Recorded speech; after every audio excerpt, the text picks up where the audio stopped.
There's a good book called The User Illusion, which is the best book on consciousness that I ever read.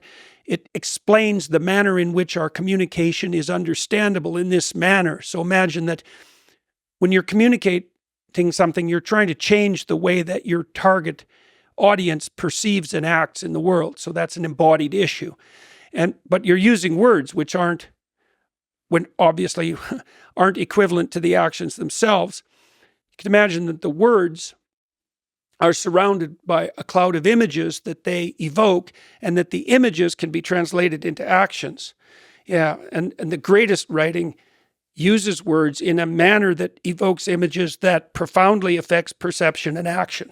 And so I would take the manner in which I act and behave, I would translate that into a set of images. My dreams do that for me, for example. Then I compress them into words.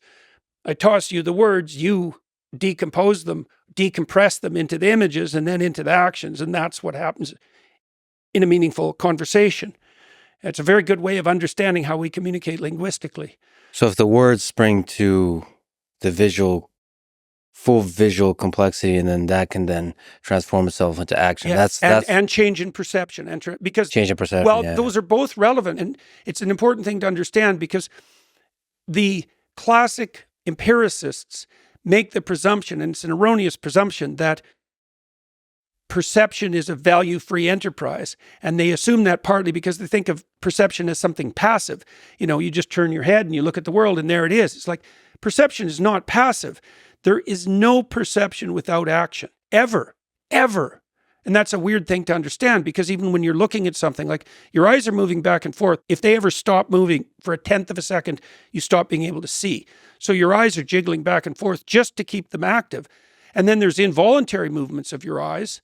And then there's voluntary movements of your eyes. Like what you're doing with your eyes is very much like what a blind person would do if they were feeling out the contours of an object. You're sampling, and you're only sampling a small element of the space that's in front of you. And the element that you choose to sample is dependent on your aims and your goals. So it's value saturated.